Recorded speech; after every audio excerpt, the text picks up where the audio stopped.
Astro సిండికేట్లో మీ personal and business promotions కోసం కింది నెంబర్కు కాంటాక్ట్ చేయండి.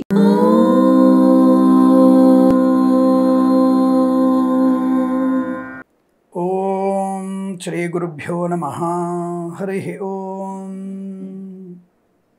దుర్గే స్మృతా హరసి భీతిమశేషజంతోః స్వస్తై స్మృతా మతిమతీవ శుభాన్ దదాసి దారిద్ర్య దుఃఖ భయహారిణి కాత్వదన్య సర్వోపకారకరణాయ సదార్ద్రచిత్త.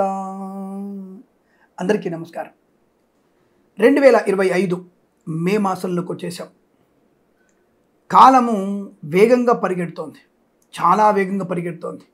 ఎవరు ఎంత సాధించాము, ఎంత ధర్మంగా మనము ప్రయోజనాన్ని పొందుకున్నాము అన్నటువంటి విషయాన్ని మనం ఒకసారి అవలోకనం చేసుకోవాలి.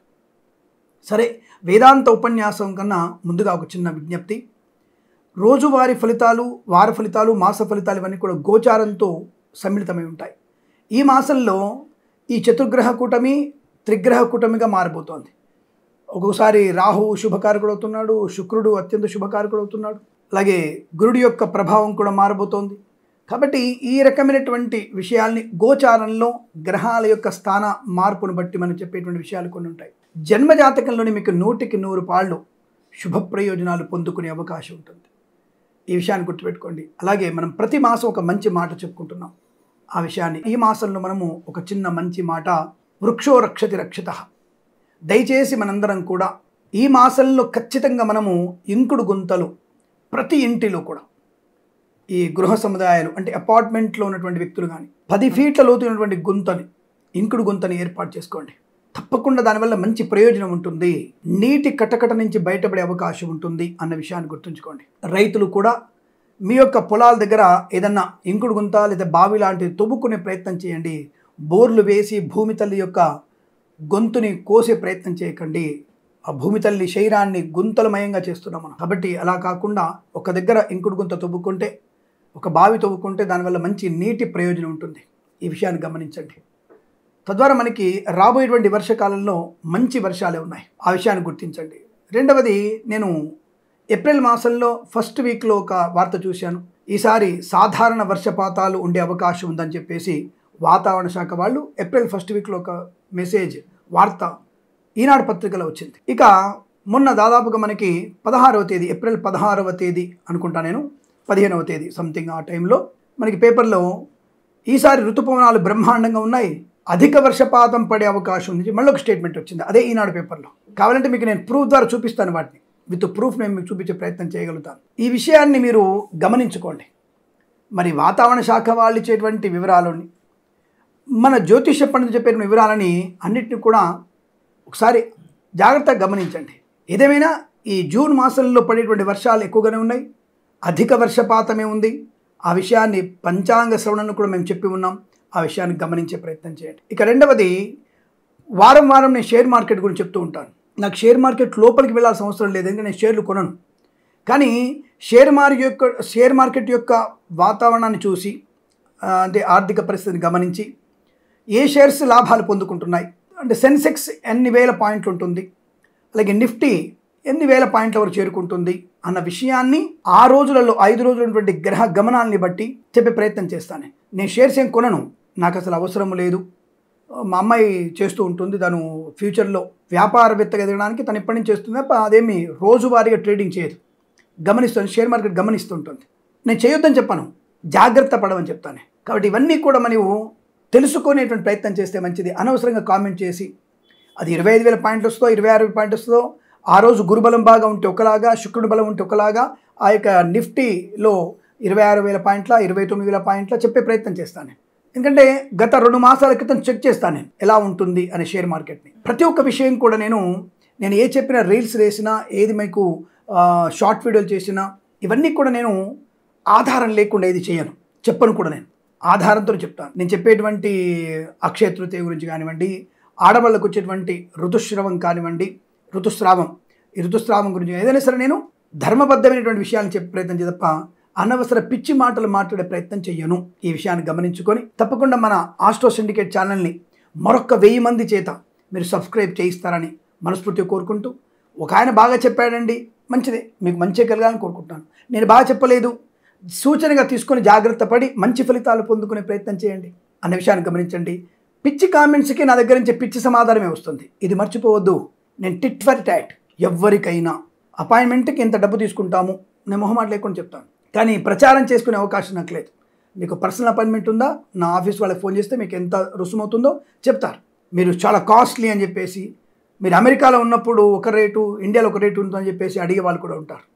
ఇప్పుడు ఒక దేవస్థానానికి టికెట్ కొంటున్నప్పుడు ఇంటర్నేషనల్ ఉన్నటువంటి వారికి దర్శన టికెట్, అభిషేకం టికెట్ వేరే ఉంటుంది. అక్కడ ప్రశ్నించరే, కానీ జ్యోతిష్కుడుగా మేము అడుగుతున్నటువంటి దానికి మాత్రం ప్రశ్నిస్తుంటారు. నేనేమి 2000, 3000 తీసుకునేటువంటి వ్యక్తిని కాదండి. ఆ విషయం గుర్తుపెట్టుకోండి. అంటే మీ అందరికీ అందుబాటులో ఉన్నటువంటి జ్యోతిష్కుడు నేను, తప్పుగా అనుకోవద్దు. ఏదేమైనా ఈ యొక్క మే మాసంలో ఉన్నటువంటి గోచార ఫలితాలని నిశ్చితంగా పరిశీలించి మంచి మంచి శుభయోగాలు పొందాలని కోరుకుంటూ సర్వేజన సుఖినో భవంతు.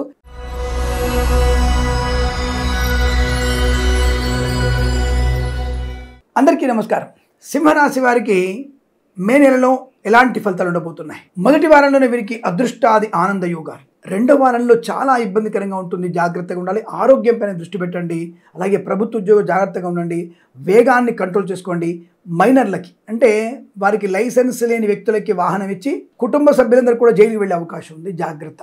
అనవసరమైనటువంటి తప్పుడు మార్గంలో వ్యక్తులతో ప్రమాదాన్ని తెచ్చుకుంటారు. రెండో వారం జాగ్రత్త. Share market, speculation, communities, crypto currency, bit coins, లాటరీలు చూడడం వల్ల నష్టపోయే అవకాశం ఉంది, జాగ్రత్తగా ఉండండి. మొదటి వారంలోనే అదృష్ట యోగం, చాలా మంచి సౌకర్యవంతమైన శుభజీవనం, ఉద్యోగ లాభాన్ని పొందుకునే అవకాశం. మరి మూడో వారంలో యావరేజ్ ఫలితాలు ఉన్నాయి. నాలుగో వారంలో మళ్ళీ పునర్వైభవాన్ని సంతరించుకునే అవకాశం. కాబట్టి ఏదేమైనా మీకు రెండో వారం ఒక్కటి మీకు చాలా జాగ్రత్తగా ఉండవలసినటువంటి అవసరం. విద్యార్థులు కానీ, ఉద్యోగస్తులు కానీ, కుటుంబ సభ్యులతో మాటలు కానీ, ఆస్తి పంపకాల విషయం రెండో వారం ఎందుకు, నాలుగో వారం పెట్టుకోండి హాయిగా. లేదా మొదటి వారం పూర్తి చేసుకోండి. ఏదైనా ప్రయాణం ఉంది, విదేశీ ప్రయాణం, మొదటి వారంలో పెట్టుకోండి, లేదా నాలుగో వారంలో పెట్టుకోండి. చాలా మంచి ప్రయోజనం. వెళ్ళిన చోట మీకు సౌకర్యవంతమైన జీవనం. లేదా వీసా సంబంధమైనటువంటి స్లాట్ బుక్ చేసుకోవాలనుకుంటే ఈ రాశి వారు 1-4 వారాల్లో పెట్టుకోండి. లేదు కాదు కక్కసం అనుకుంటే 3వ వారంలో పెట్టుకోండి. రెండో వారంలో ఈ రాశి వారు వీసా తంబ్నెయిల్ కానీ, వీసా ఇంటర్వ్యూ కానీ పెట్టుకోకూడదు, మంచిది కాదు.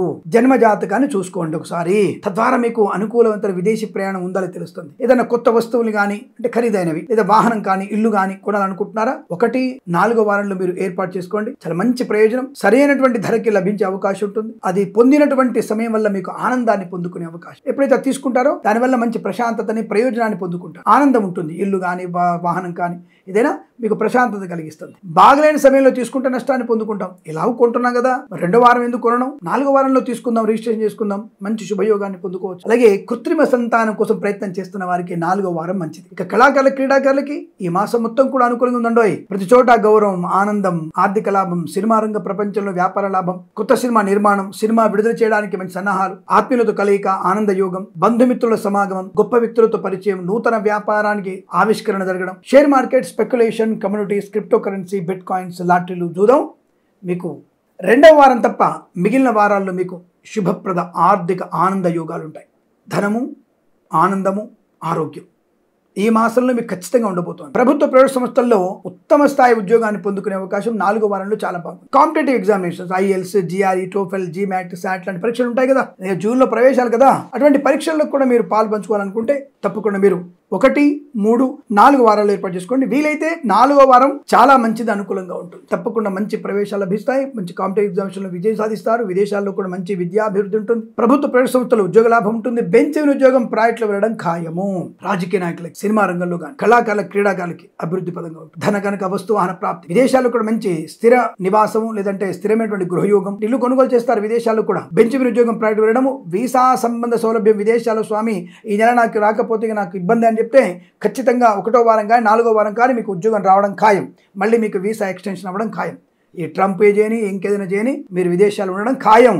అది మీ ఆవిడ డిపెండెన్స్ మీరుంటారా, మీ డిపెండెన్స్ మీ ఆవిడ ఉంటారా అనేది మనకు అనవసరం. మీరు విదేశాల్లో ఉండగలిగే అవకాశాలు ఉన్నాయి. తప్పకుండా మీకు ఎటువంటి భయం అక్కర్లేదు. కదా ఏదైనా సరే ఒకసారి జన్మ జాతకాన్ని పరిశీలింపజేసుకుంటే చాలా మంచి ప్రయోజనాలు ఉంటాయి. తగిన పరిహారం చేసుకోవడమే కదా, ఏ జపమో, తపమో, దానమో చేసుకుంటే మంచిదే కదా. రెండో వారంలో ఆరోగ్య విషయం శ్రద్ధ పెట్టండి. ఈ మోకాలకి శస్త్రచికిత్స జరిగే అవకాశం ఉంటుంది. అనవసరమైన పరిగెట్టడం, ఏదైనా జారి పడడం లాంటిది, వాహన వేగం వల్ల కానీ ఇబ్బంది పడే అవకాశం ఉంటుంది కదా. వాహనంతో జాగ్రత్తగా ఉండే ప్రయత్నం చేయండి. ఈ మాసం మొత్తం కూడా మీకు శుభయోగాలు కనబడుతున్నాయి. మోర్ దెన్ 70% మంచి లాభాలు. షేర్ మార్కెట్లో, లాటరీలో జూదం వల్ల కూడా ధన ప్రాప్తి ఉంటుంది. అప్పుల బాధ నుంచి ముక్తులయ్యే అవకాశాలు, ప్రయాణ లాభాలు, తీర్థయాత్ర సేవన, విదేశీయానం, విదేశాలు స్థిర నివాసం, అలాగే సోషల్ మీడియా, శాటిలైట్ జర్నలిస్టుల వారికి ఆటోమొబైల్, ఎలక్ట్రానిక్, ఎలక్ట్రికల్, విద్యాలయ, వ్యాయామ, చిట్ ఫండ్, ఫైనాన్స్, చేనేత, వస్త్ర, దర్జీ పనిచేసే వారికి, పెట్రోలియం, బేకరీ, నిరుపదాలు కూడా లాభాలు. వేద పండితులు, పురోహితులు, బ్రాహ్మణత్వం, కులవృత్తుల వారికి, వైద్యులకి, వైద్య బృందాల వారికి, న్యాయవాదులకి, ఎల్ఐసి, మెడికల్, గృహ నిర్మాణ జంటలకి చాలా మంచి ప్రయోజనాలు. రెండో వారంలో కాస్త ఓర్పు ఉండాలి, శ్రమ ఎక్కువ ఉంటుంది, పర్వాలేదు. పెద్దవాళ్ళు చెప్పిన మాట వినండి, తల్లిదండ్రుల మాట వినండి. వాళ్ళకి మించిన దైవం లేదు, మాతా పితృ సమం దైవం. వాళ్ళకి మించినటువంటి దైవత్వము లేదు. వాళ్ళని పూజించండి, వాళ్ళతో ఎక్కువ కాలం గడపండి.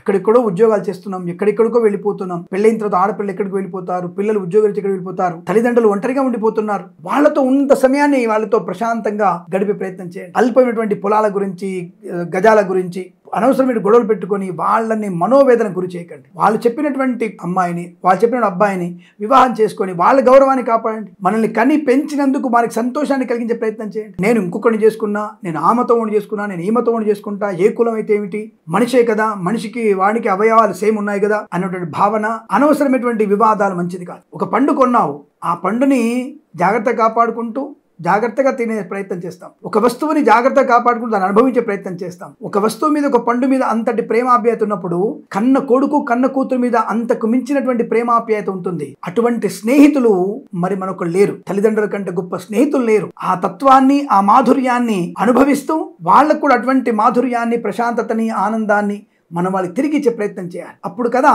వాళ్ళ రుణం తీర్చుకున్నట్టు. లేదు, నేను ఇంటర్మీడియట్లో ఒక అబ్బాయిని ప్రేమించాను, నేను ఆ అబ్బాయిని పెళ్లి చేసుకుంటాను, నేను మేజర్ని, నేను మైనర్ని, నేను కుక్కతోనే వెళ్తాను, నేను పందితోనే వెళ్తాను, నాకు ఇదే ఇష్టం, నువ్వు అద్దుకొని తినొద్దంటావు, నేను అదే అద్దుకొని తింటాను. ఇది వాస్తవం కాదండి. ఆలోచించండి. మళ్ళీ రేపు మీరు ఒక తల్లిదండ్రులు అవ్వబోతున్నారు. ఏమంటే మనం 22nd సెంచరీ, 25th సెంచరీకి వెళ్తున్నాం. నువ్వు 22nd సెంచరీకి వెళ్ళు, 25th సెంచరీకి వెళ్ళు. ప్రకృతిలానే ఉంటుంది. ఆడదానికి కడుపు వస్తుంది, మగవాడికి పోషణ ఉంటుంది. మగవాడు బాధ్యత ఎక్కువ తీసుకోవాల్సిందే. కొన్ని పనులు మగవాళ్లే చేయాలి, కొన్ని పనులు ఆడవాళ్ళు మాత్రమే చేయాలి. ఇంతకుమించి వేరే చేయడు. ప్రకృతిబద్ధంగానే ఉంటుంది. అలాగే మాతా పితృల యొక్క బంధం ప్రకృతితో ఏర్పడింది. అది మనం వికృతంగా చేసే ప్రయత్నం చేయకూడదు. ఉపోద్ఘాతం ఎక్కువైంది కదా, అయినా సరే చెప్పక తప్పదు.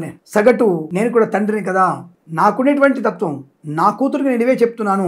అందరూ నా కూతుళ్ళు అనుకుని, నా చెల్లెళ్ళు అనుకుని చెప్తున్నాను. అంత మీకేదో చేసి ఉపన్యాసం చేసి నేనేదో రాజకీయ నాయకుని అవ్వాల్సిన నాకు లేదు. కాబట్టి జాగ్రత్తగా తల్లిదండ్రులతో ఎక్కువసేపు సమయాన్ని కేటాయిస్తే సుఖం, సంతోషం, ఆనందం, ఐశ్వర్యాన్ని పొందుకునే అవకాశం తెలియజేసుకుంటూ, ఈ మాసం ప్రతి మాసం కూడా అష్టైశ్వర్య ఆనంద యోగాలు పొందాలని కోరుకుంటూ, సర్వేజన సుఖినో భవంతు.